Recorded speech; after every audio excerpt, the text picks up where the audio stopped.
create an ever-growing pile of debt, then they couldn't have their war machine, they couldn't do anything else. They have to do that first. How does it work? Here's how it works. I need an assistant. Dominic, you're my assistant. Dominic is now a central banker. He doesn't need a microphone, he just... Okay, wait, what's he doing? You don't need to move a table. I don't know what's going on. This wasn't in the script. There is no script, wait. No, I need Dominic, seriously. Yeah, I do. All right, Dominic is a banker, and I'm a government. He's holding money, excuse me, he's holding a bond. I'm holding money. In order for this thing to happen, he can't have any money, he the government, unless he hands me that bond. Now, I take money that I have an exclusive monopoly to produce at interest, and I say, Mr. Government, Switzerland, or no, bad choice, I don't know, Denmark, I'll pick one out. Here's the only way you're going to finance your operations, pay your welfare, pay the pensions to your public employees, everything you do, unless you take money in circulation out in taxes. If you want to borrow, and most governments borrow every day, you've got to take this money, and you only get this money if you give me this bond. And that literally is the essence of the whole thing. If I cannot get that government in debt to me and make it do my bidding, then it's a sovereign government. If he decides to tell me to jump off the edge of the Alps, he's going to print his own money interest-free, then I'm done for. I can no longer run the world. But I, the banker, I care not who writes the laws as long as I issue the money, as long as I get interest-bearing bonds from that government. So that's the other thing I want you to take away with you today, regardless of other arguments and details about monetary creation, monetary policy. That's the essence of it. If I can get that government in debt to me, the banker, and I'm David Rockefeller of Chase Manhattan, or I'm whatever banker, Ben Bernanke, so on and so forth, then I've got him. It doesn't matter who writes his laws, I've got him. And so the Bilderbergers have all these bankers there for a reason. The bankers aren't just there to help eat the caviar and drink the wine and do their child sex trafficking or whatever it is they do for kicks. The bankers are there because they're the most important part of this. They're the ones that enter the digits into the ledger. They run the machine. They drive the world rule by creating money, by attaching interest to creating credit and money out of nothing, just willing it into existence. And so that's the main engine that doesn't just drive Bilderberg, but drives the whole engine of world rule, of globalization. They collateralize everything. They see a body of water and they say, let's privatize it. They see a nation that has its own oil and they say, we have to go in and steal their oil, bomb their country and seize their assets. And if you're a national leader that doesn't want them to do that, you're put on NATO's to-bomb list. It's literally that brutal. There's a Pentagon strategist that wrote an article, what magazine was it? At any rate, his name is Thomas Barnett. And the article basically explained that the purpose of globalization, or the mean-spirited, brutal way that they bring the global world into a consolidated state, is by defining two things: core nations and gap nations. If you're a core nation, you're part of the global commons. You're part of the club. You're integrated into the NWO. But if you're a gap nation, maybe you run your own oil, maybe you produce your own money interest-free, maybe you're pretty sovereign in a lot of ways, maybe you're not a member of the EU like Switzerland, or not a member of NATO like Switzerland. You've got some part of your being that's not part of the global matrix, not part of the central regime.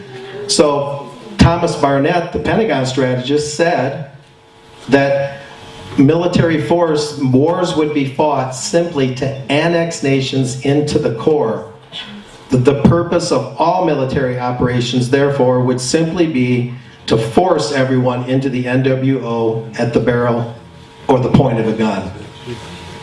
And I think he was right. I think he was chastised a little, this Barnett, punished, that is, for reporting this in such a frank and candid way. But that's, in essence, what they're doing. Libya is not part of the game plan, so they're going to be forced in. Yugoslavia, some 10, 11, 12 years ago, same thing. You might have a leader who starts thinking for himself, and if they also use other means, as many of us know. They use these austerity measures. If they don't use military measures, they use a more subtle economic warfare, bringing Greece to its knees, trying to bring Ireland to its knees, Portugal, Spain. But Switzerland, and this is what I want to kind of summarize my thoughts with, America, in many ways, I'm sorry to say, might be a little too far gone. And not maybe in all respects, but Switzerland has something where the people here, at least to some extent, act as an extended legislature. They don't allow elected politicians to make each and every decision all the time. Representative government has become something of a joke, really. In the US, you elect a congressman. As soon as he's elected, that's basically the last you see of him. They legislate until they drop. They don't even come up for air. They're voting at 4 in the morning on bills that you couldn't read in 100 years. It's the most incredible thing I've ever seen. The constituents that they represent are just corporations. The constituency is the corporate world. The people are on the outside looking in, if we can take our nose off the grindstone long enough to do it. It's despicable. It's disgusting. Economic conscription, meaning that you create an economy where there's so few jobs that your only option is to join the army to carry out the very processes I've already described. And it goes on and on and on. One brutal toppling of some nation after another. The U.S. having inherited apparently this imperial mandate from Britain. Britain used to be, the sun never sets on the British Empire. Now the sun never sets on the American Empire. It's the baton has been handed to America. But to kind of wind things up a little bit, Switzerland, with its direct democracy, with its belief in home rule and kind of a populist grassroots decision making, absolutely has to stay out of the European Union. If it's the last thing you do, keep this nation out of the EU, out of NATO. I don't care what you have to do, and I'll be here to help you do it, because here you have something to hang on to. The states, I'm sorry to say, there's almost nothing to grab onto.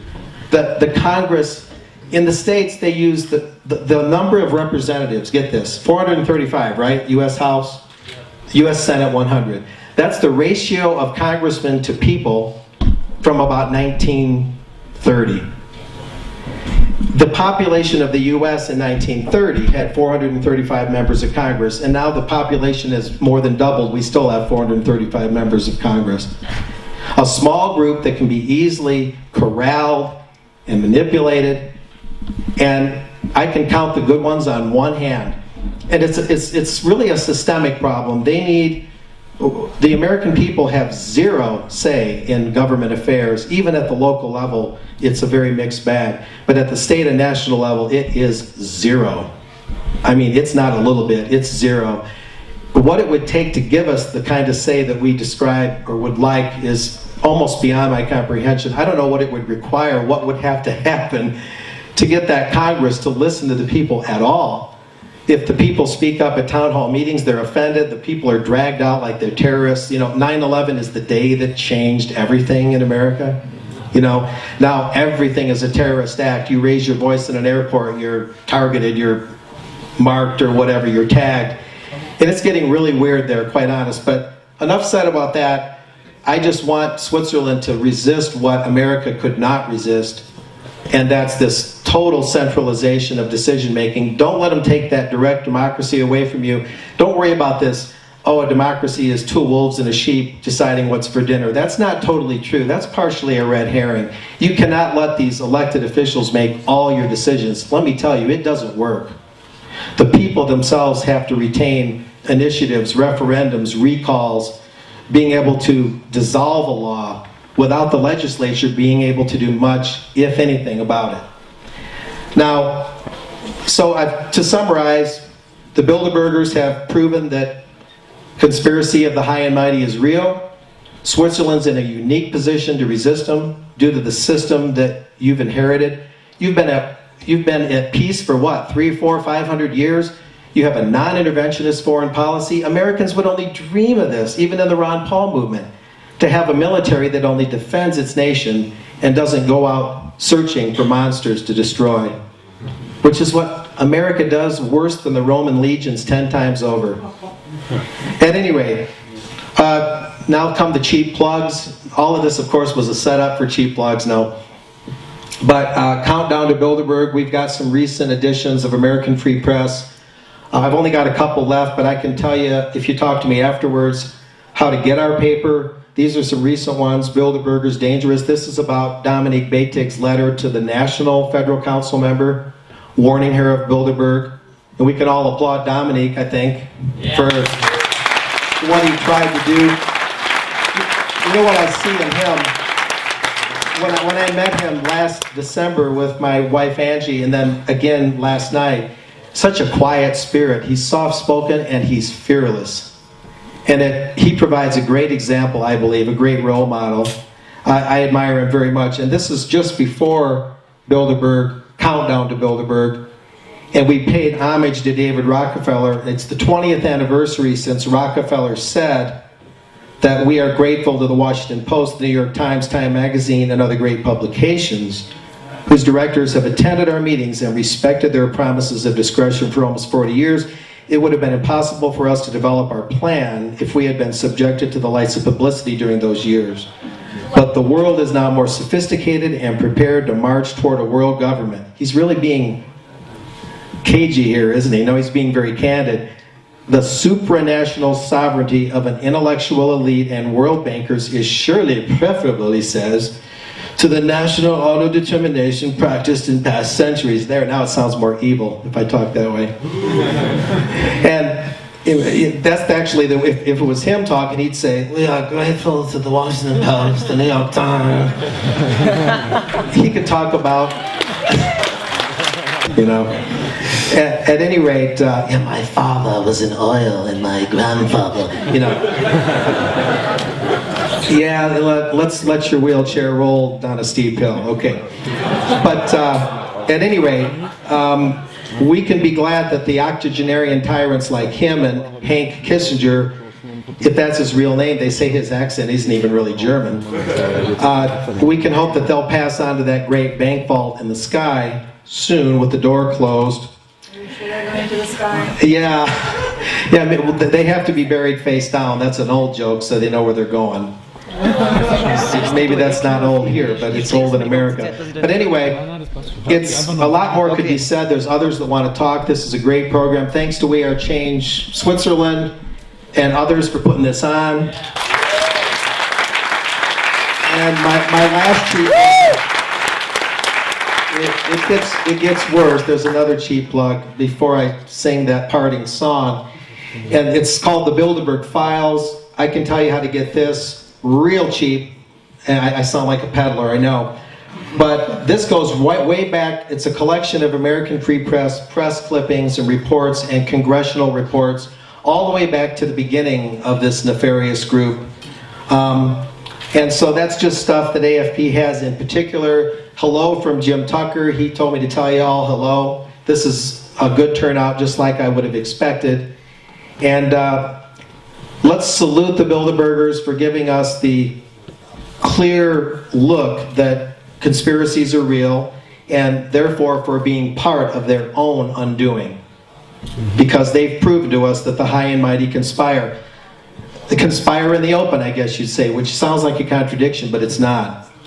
At any rate, down with the Bilderbergers, up with freedom, and long live Swiss freedom. All right.